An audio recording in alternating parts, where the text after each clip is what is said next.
Amados hermanos y hermanas, vamos a leer del libro de Hebreos,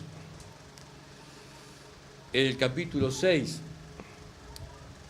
los versículos 19 y 20, la cual tenemos como segura y firme ancla del alma, y que penetra hasta dentro del velo, donde Jesús entró por nosotros como precursor, hecho sumo sacerdote, para siempre, según el orden de Melquisedec.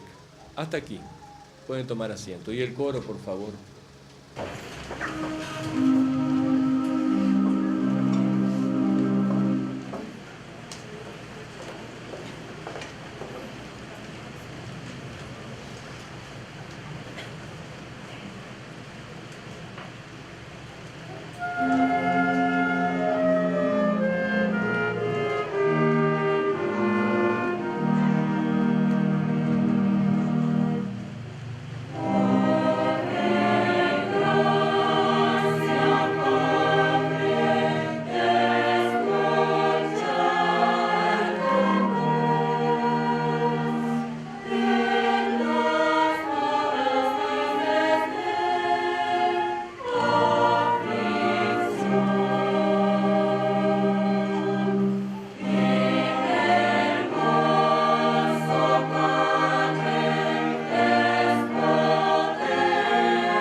Amados hermanos y amadas hermanas,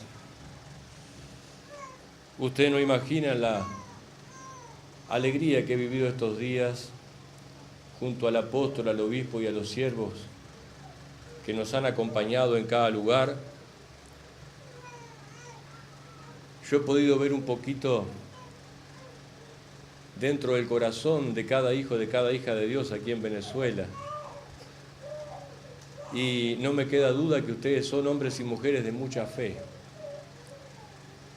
Y en los momentos estos que ustedes están viviendo, que no voy a decir me pongo en el lugar tuyo, porque no, yo nunca estuve en una posición así y espero que, si está en la voluntad de Dios, nunca la tenga que vivir. Pero en un momento así es como un salvavidas que ustedes tengan esa postura dentro de la iglesia y ese palante que ustedes tienen en la vida. Eso evidentemente ayuda. Lo que no quiere decir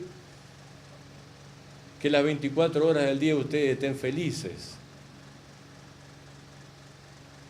Pero prácticamente nadie me ha dicho, oh, qué difícil lo que estamos viviendo. Y yo sé que habría mucho para hablar. Yo he aceptado la invitación del apóstol mayor para venir aquí estos días con mucha alegría y, como ya lo he dicho otras veces, me siento útil estando aquí y tratando de traer el corazón del apóstol mayor. El apóstol de distrito de ustedes sufre mucho por no poder, él quisiera estar acá, ustedes saben, el apóstol John. Entonces espero que, como ha ocurrido en otros lugares, aquí pueda quedar mucha fuerza. Quiero agradecerle a los niños y a su maestra por la bienvenida. Uno siente que se hace con todo el corazón. Y este es el mejor lugar para nosotros. Así aún en aquellos momentos que uno no tiene ganas de hablar, porque quizás estamos hasta decepcionados con Dios, eso puede ocurrir, pero este es el lugar. nunca nos desliguemos de la casa de Dios. Es el mejor lugar para tu alma, es el lugar más seguro. Y los verdaderos amigos están aquí. Yo me acuerdo que mi abuelo me decía, seguramente en la vida él habrá tenido su decepción, y decía que en los momentos difíciles es cuando se sabe quiénes son los verdaderos amigos, ¿no es cierto? Cuando uno tiene dinero o tiene algo que otros no tienen, aparecen amigos hasta debajo de las piedras. Somos simpáticos para todo el mundo. Pero cuando estamos en la mala, cuando estás internado en un hospital, quizás aquella familia con la que te peleaste es la única que te rodea. ¿Y dónde están los otros amigos? Aquellos con los que te gustaba divertirte. ¿Será que eran verdaderos amigos? Y un amigo que a ustedes y a nosotros nunca nos va a abandonar en nuestro Señor Jesucristo. Por eso la casa de Dios es muy importante que estemos presentes, que busquemos la comunión. No siempre pensamos en la iglesia, en lo valiosa que es la comunión, porque a veces decimos, y alguien que, quizás un amigo que ve que vamos miércoles y domingo a la iglesia, ¿y por qué vas? Y entonces quizás la respuesta podría ser, y bueno, porque yo canto en el coro, además me hace bien la palabra, y mis pecados son perdonados. Pero hay algo que recibimos, o hay algo que nos hace bien, y es difícil que lo mencionemos. ¿Saben qué es? La comunión. ¿Qué dice de los primeros cristianos?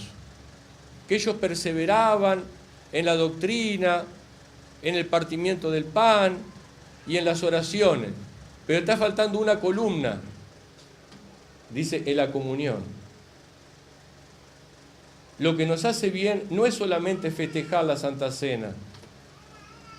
Para que la Santa Cena sea válida, se tienen que cumplir varios requisitos. Que la hostia sea consagrada, que sea un apóstol o su enviado o un enviado. Pero un requisito para que la Santa Cena tenga validez es la comunión. Supóngase que yo tengo hostias en mi casa, que no sería difícil que tenga hostias en mi casa. Y yo le digo a mi esposa, ¿sabes qué? Hoy no vamos a ir al sermón. Es domingo, yo soy apóstol de distrito, vamos a celebrar la Santa Cena en casa. Qué fácil sería, ¿no? No hagan eso, le digo a los siervos. No es válido. Es en la comunión de la comunidad, por eso comunidad tiene que ver con comunión. Es aquí que es válida la Santa Cena. Claro, si un hermano está enfermo, vamos allá, Dios sabe, son circunstancias especiales. La comunión, eso es lo primero que quisiera dejar como mensaje, la necesidad de estar en comunión. Tomás, cuando el Señor aparece por primera vez atravesando las paredes, se presenta al Señor crucificado, él no estaba en comunión, no estaba junto, porque para estar en comunión hay que estar juntos, de ser posible. A él le contaron los demás. Y a los días, dice la Biblia, el Señor de vuelta se aparece en medio de los apóstoles. Y ahí sí estaba Tomás. Y él fue el que quiso tocar ahí donde clavaron en el Señor. ¿Qué pasó con Tomás? ¿Le cayó una maldición porque no estuvo en comunión? No. Pero demoró en ser feliz. Tuvieron que pasar, mientras los otros se alegraron por estar en el lugar adecuado, en el momento que el Señor apareció, él fue el único que no fue feliz. Pasaron unos días, el Señor no lo maldijo, no le dijo por qué no estabas ahí, ahora perdiste, no. A los días, él entró en la comunión, él volvió a la comunión y se alegró. Y eso es lo que podría pasar con nosotros. El Señor no nos va a maldecir. Pero no va a haber tanta felicidad en nuestras vidas, ¿eh? Hermano, y otra cosa, cada uno de nosotros es importante. Cada uno de nosotros es importante. Que nadie piense, no, yo no valgo nada, nadie... No, sos importante. Dios te ama, Dios te eligió. Dios posó sus ojos en ti, sos importante. Para terminar con el capítulo comunión,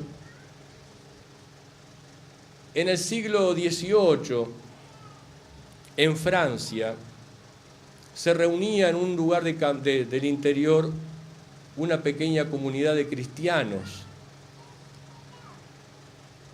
Obviamente que en el siglo XVIII no había luz eléctrica. En las tardecitas los cristianos de esa parte de Francia se reunían.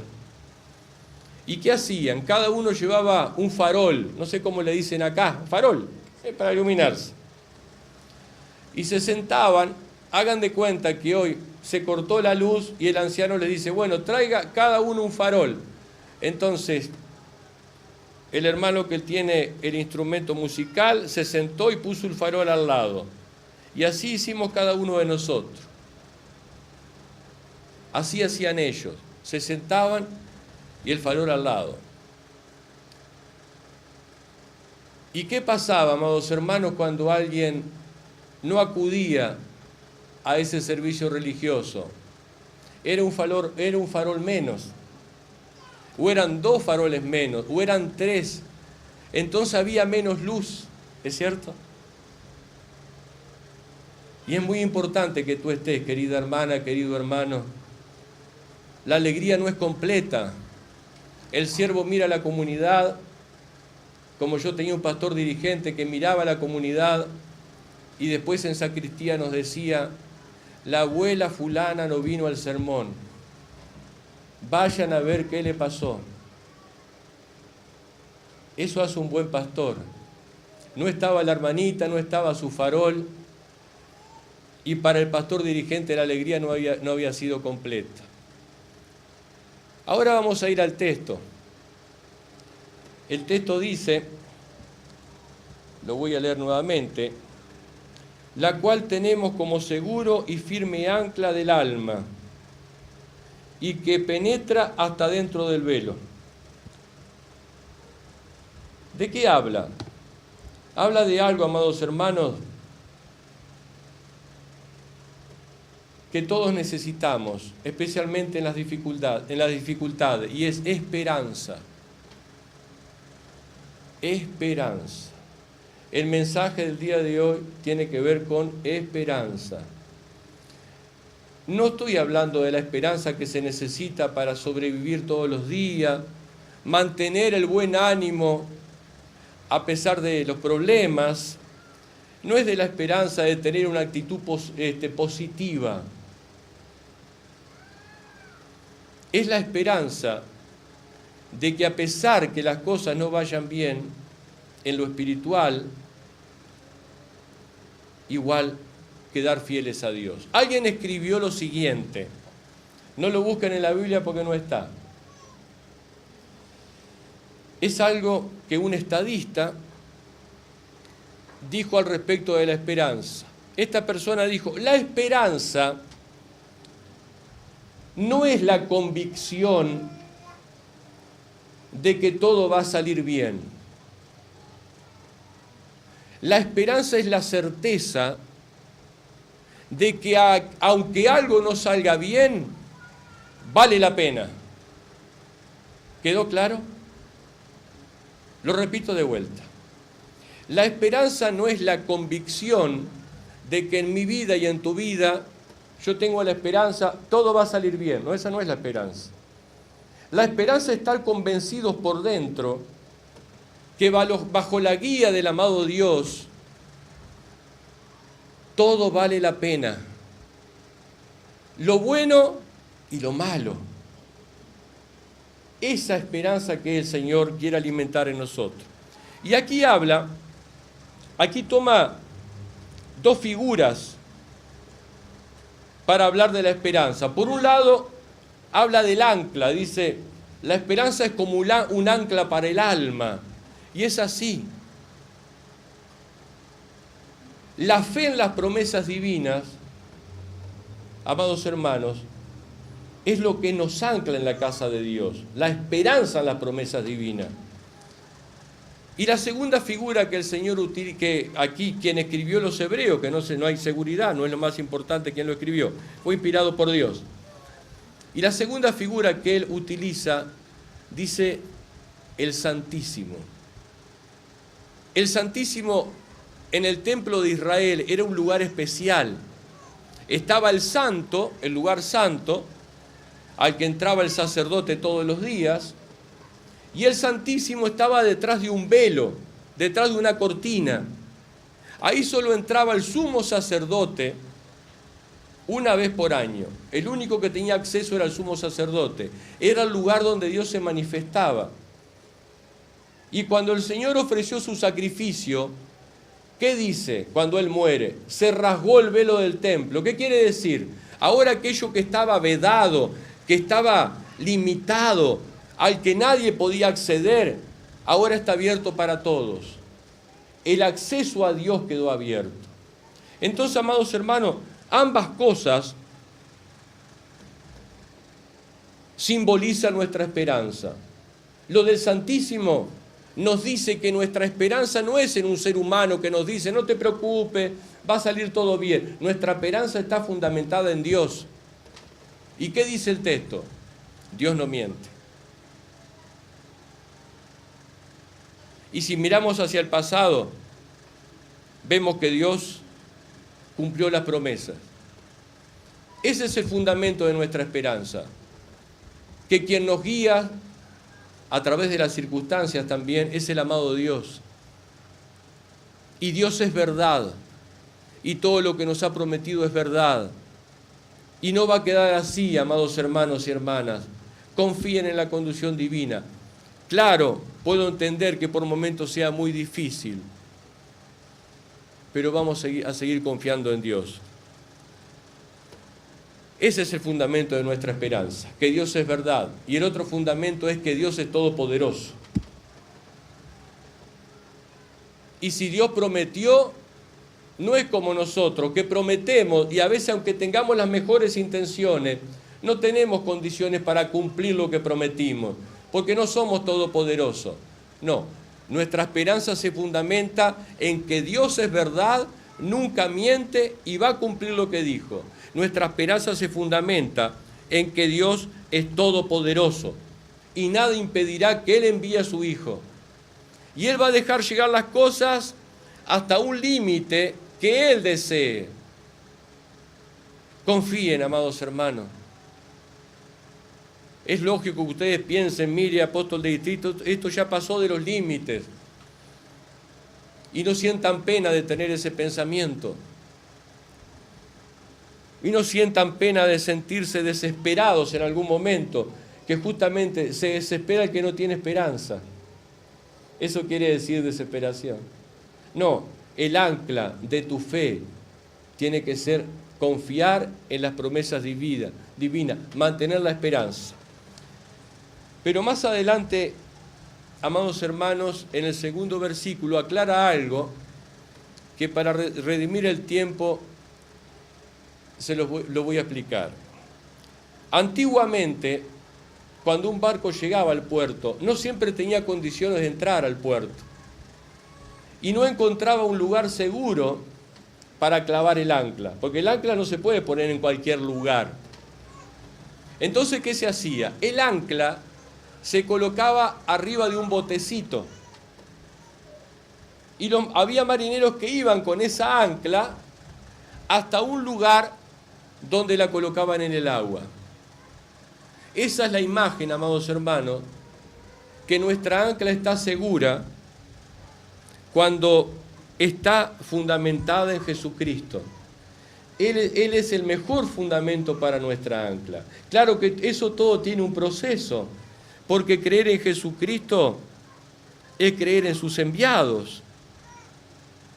Y si hablamos del poder de Dios, podemos confiar en la ancla que es Jesucristo, porque Él demostró su poder resucitando, y Él está a la diestra del Padre.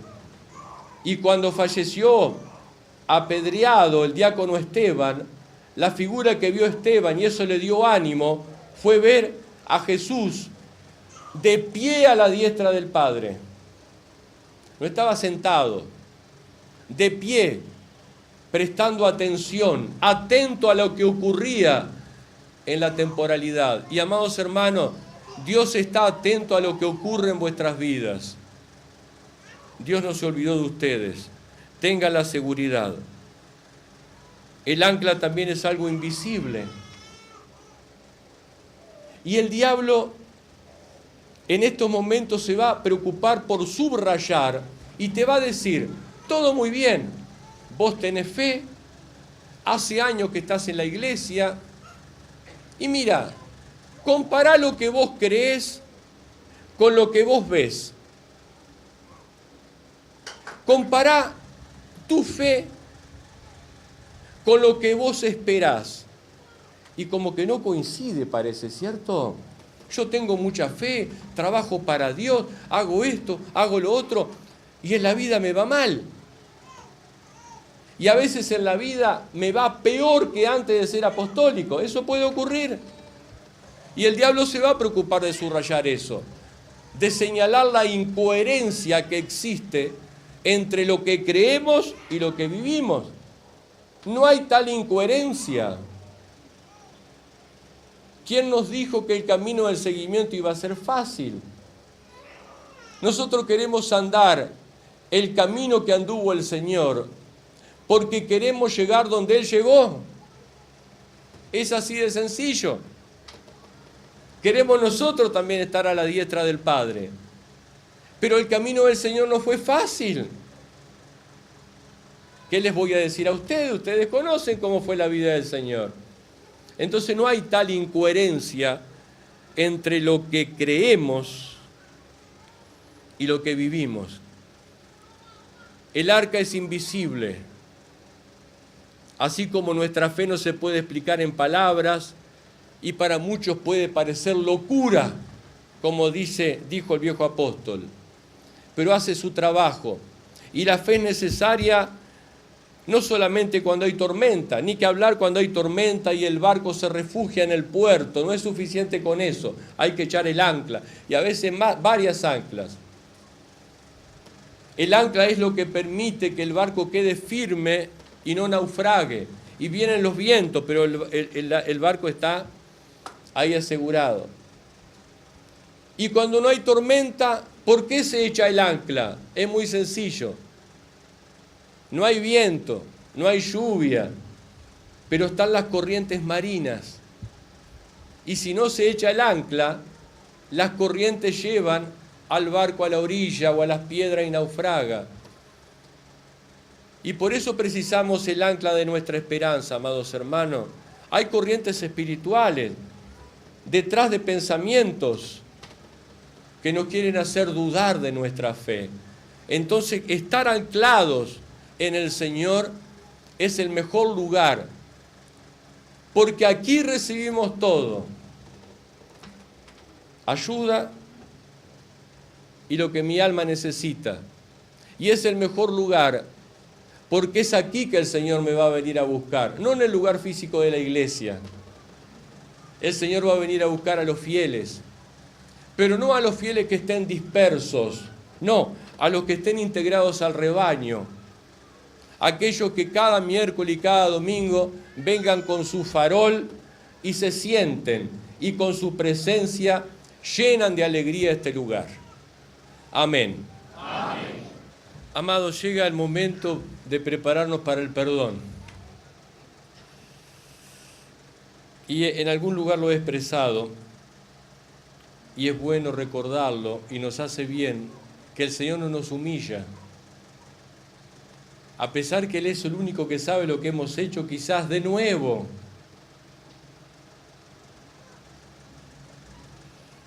Vamos a pensar en Pedro. Pedro lo negó al Señor, a pesar que el Señor se lo dijo. Y no lo negó una vez, ni dos, 3 veces. Lo único que dice la Sagrada Escritura, el Señor lo miró No le dijo nada. Más adelante, ¿qué le pregunta el Señor a Pedro? No le recrimina. ¿Viste que yo te había dicho? ¿Te acordás? Ese no es Dios, ¿eh? El que te recrimina, el que te dice eso, ese no es Dios, es otro espíritu. Y un hermano que le hace eso a otro hermano no está impulsado por el Espíritu Divino. ¿Qué le dijo más adelante? O mejor dicho, ¿qué le preguntó más adelante el Señor a Pedro? A ese Pedro que lo negó 3 veces. ¿Qué le dijo? Pedro, ¿tú me amas? Y no se lo preguntó solo una vez. Amados hermanos, el Señor ve nuestro corazón. Y Él no se detiene en nuestros fracasos ni en nuestros triunfos. Él ve el corazón. Para Dios es más importante la intención que los resultados. Y cuando los resultados no los logramos, no porque faltó el esfuerzo, no porque desistí en la fe, no, porque soy débil. Y quizás llegué hasta determinado, hasta el 80%, pero no pude el 100%. O no llegué ni al 80%, llegué al 20%. Pero hiciste todo lo que podías. Dios no pide más que eso. Dios no pide que hagas lo imposible. A veces en el léxico, en el lenguaje cotidiano se dice, pero está mal evidentemente, voy a hacer hasta lo imposible. No, lo imposible lo hace Dios. Dios espera de ti y de mí que hagas lo posible. Hacer lo posible, lo que puedas. Para Dios es importante eso. No nuestros resultados, sino el sentimiento del corazón. Lo digo porque a veces nos decepcionamos a nosotros mismos y decimos, pero tanto tiempo que estoy en la iglesia y todavía estoy patinando con esto. Bueno, ¿sabe qué? No te detengas. Y así queremos encarar el perdón de los pecados. El Señor nos mira, así como hizo con Pedro. No dice nada, pero eso tiene que hacernos mirar por dentro, nos tiene que hacer arrepentirnos y verdaderamente decir, no lo quiero hacer más, porque eso es el arrepentimiento. El arrepentimiento no es el mero hecho de reconocer que soy pecador, eso no es tan difícil. El arrepentimiento es el firme propósito de mudar, de cambiar. Eso es arrepentimiento. Yo quiero cambiar. Eso es arrepentimiento. Y así como dijo el apóstol, va a haber un cambio en nuestra naturaleza, en esa naturaleza humana, pecadora, débil, que todos tenemos que luchar.